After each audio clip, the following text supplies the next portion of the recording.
Hey everybody, welcome to the channel. In today's video we're going to talk about 5 things I want to see in Marvel's Spider-Man Miles Morales.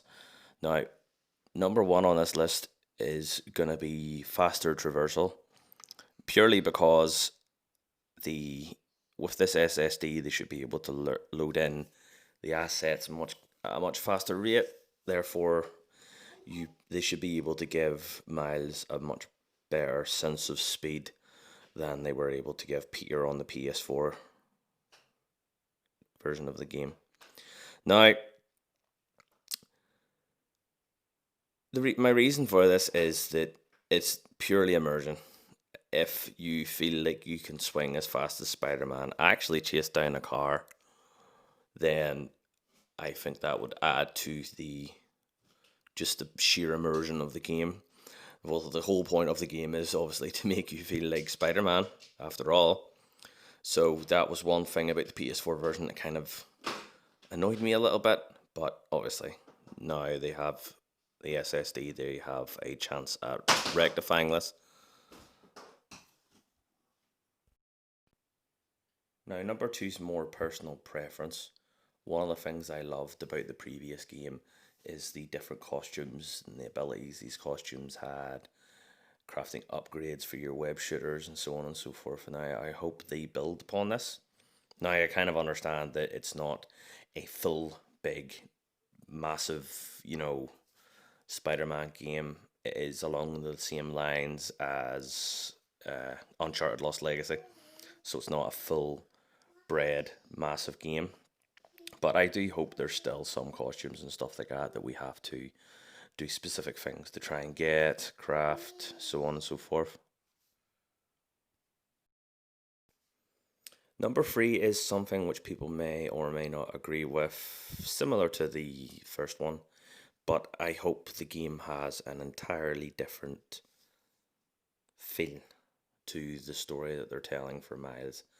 Obviously, Miles is a different Spider-Man.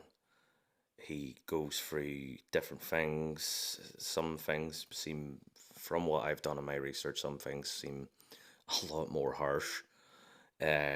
Doesn't necessarily mean that these things are going to be copied directly and used in the game.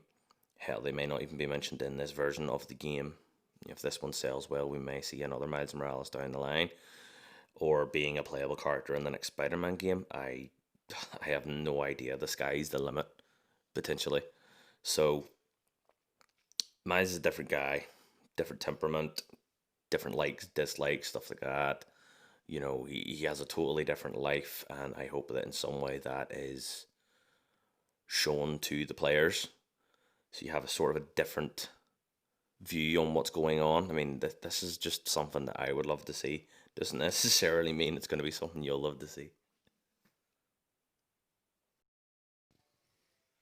Now, going into number 4 is something which I feel a lot of people that at least I know that have played the game have sort of let slip.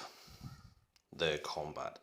Now, the combat in Spider-Man is actually deeper than a few people even realise, in the sense that there are different things you can do, different combos you can string, so on and so forth. But a lot of people I have sat and watched play the game over the course of a couple of years just stick to the same sort of things. Dodge, like the Batman games, keep punching, punch in the air the enemies. You can't just flat out punch and use the electric web gadget on the guys with shields. Now, having started a game recently, because I've decided to plan on the game, I've realised that there's much more that it actually teaches you, and there's a couple of things that it actually doesn't, because you don't get those move sets until later. As you get new gadgets and so on and so forth. Now, I would love to see that this system is both carried over and expanded upon, but it's not essential. Again, this is just something that's personal preference, because one thing I do like about the combat system in Spider-Man, which does differentiate it from the counterpart in the Batman Arkham games, is that in the Arkham games, you tap the counter button, you instantly counter the move, whereas in Spider-Man, if the opponent hasn't actually made the move yet, you'll dodge and then get hit by the said move. For example, when the spider sense comes up when an opponent's trying to punch you, like what just one of the normal enemies, if he hasn't actually thrown the punch yet and you dodge and you're still in range, it's gonna hit you. That's one of my favorite differences in the system, and it's one I hope stays going forward. Now, number 5 is going to be a relatively, again, another personal preference one. Easter eggs. I love some Easter eggs in a game, especially open world games like the Spider-Man games are now. And we did see, for example, a cracker Easter egg when you're playing as Mary Jane in Spider-Man PS4 and you break into Norman Osborn's lab in his home. You see prototype grenades lying on the table, hobgoblin grenades, and yeah, that really brought a smile to my face. And I'd love to see loads more Easter eggs. Maybe not hobgoblin specific, but definitely more Easter eggs scattered throughout the game that you can find.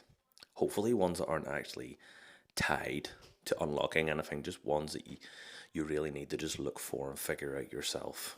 Just so you can say, right, I've seen this, I've done this Easter egg, that's great.